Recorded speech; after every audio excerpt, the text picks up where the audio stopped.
Howdy fellas, this is my review on the Odyssey, or just Odyssey. I'm gonna be honest, I don't remember which one it is. The new Christopher Nolan film came out, 2 days ago, a day ago, at some point. I watched it at a midnight screening, got home at like 3 in the morning. Very cool. It surrounds the Martian making his way back to his wife Catwoman after disappearing seemingly for like 20 years. It's Greek mythology based. It's got a lot of fantastical stuff, a lot of creatures and god involvement, and it's all Percy Jackson for adults.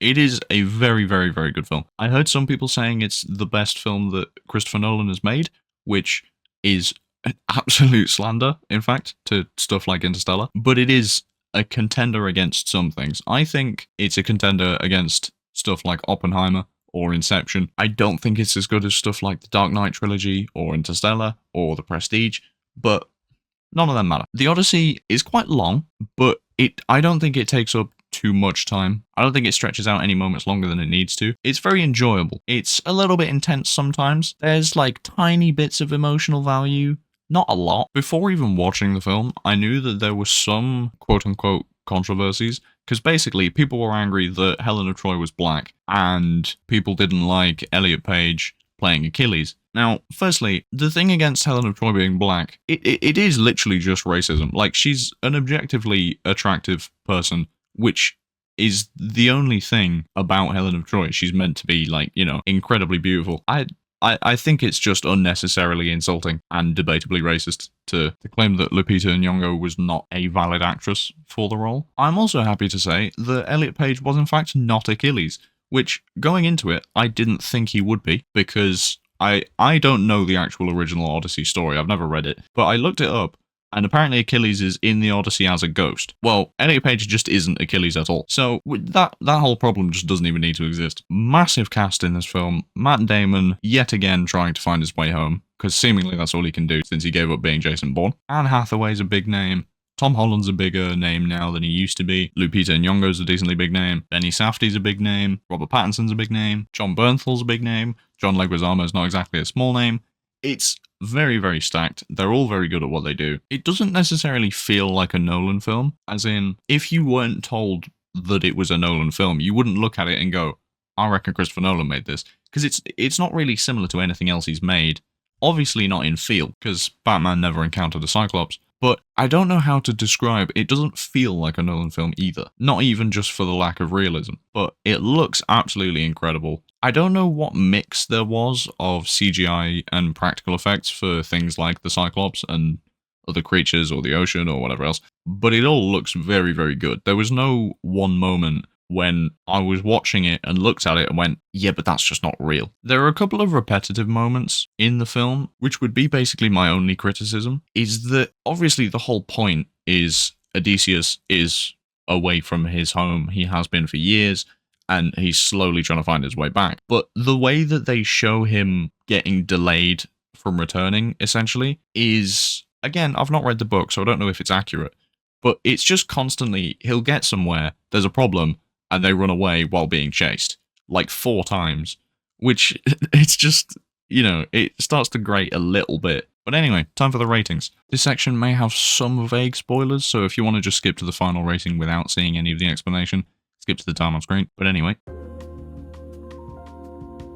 story and plot is a 10 out of 10 for me. It was really exciting.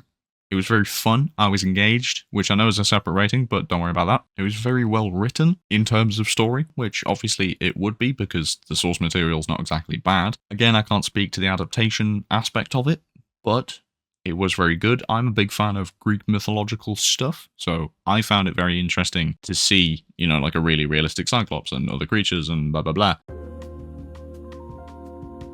Writing and dialogue, I'm giving an 8 out of 10. There was nothing that on its own brought the writing and dialogue down for me necessarily. It just wasn't the most engaging or the most natural the whole time. It's just the kind of general feel, I guess. But it can't be a 10 out of 10 because John Bernthal never said, let me tell you something.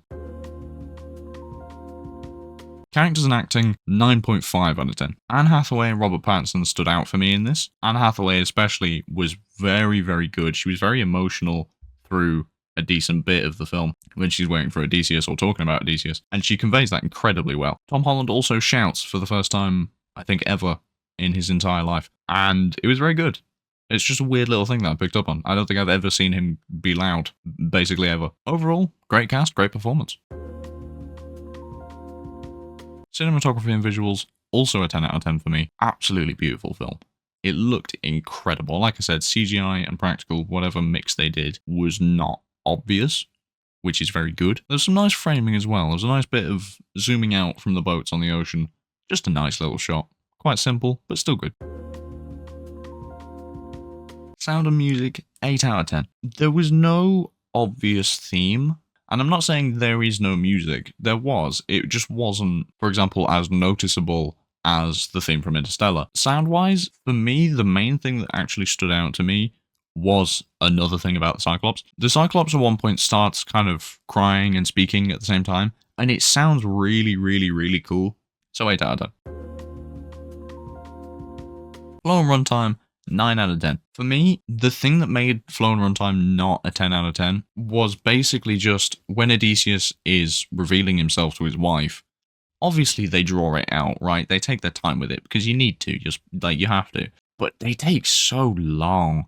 Like, he reveals it by doing a trick that he is known for being the only one who is able to perform it. And he has a whole conversation with his wife before that, while wearing a hood and looking away from her so she can't see him. And it's just so long. So that made it not a 10 out of 10. But other than that, it was great. It wasn't too choppy. It was a decent length. They didn't push anything too long or cut anything off too early. It was good other than that one bit for me. Emotion engagement, 8 out of 10. I was engaged. I was not distracted the whole time, which, given it was, stretching from midnight to like 2:30 in the morning, and I had already watched Interstellar directly before that for like 3 hours, I'm slightly surprised by. But it was very good. Again, the Greek mythology kind of doesn't hold a bias, but it pulls me in more than it will some people, so that probably helped. Emotion, I wasn't really emotional. It's not necessarily an emotional film. I felt bad for the dog because Robert Pattinson put it on the dung pile outside the door and just kind of left it there, dying, which, what a kind man. And then Anne Hathaway just getting upset constantly. Those were the only two things that I resonated with, really, like, in any way. So, 8 out of 10. And that gives us 62.5 divided by 7 for the overall, 8.9. I'm not going to change that. I think 8.9 is a nice fit for this film. It's a very, very, very good film. 8.9 is like 100% I would recommend it to everyone who asks me. But I don't think it stands up to stuff like Joker or Interstellar, to use that as an example for the 90th time. So it's a great film. It's not necessarily the best of Nolan's arsenal. However, do go watch it if you can. Watch it in IMAX if you can. I didn't, but I have seen comparisons. And, it's just wider screen, looks a bit better. But it is fully worth a watch. If you want to see more First Thoughts reviews, they're in the description. There will be one for Interstellar coming out. But anyway, if you enjoyed, do all the YouTube stuff under the video. But for now, go watch the film.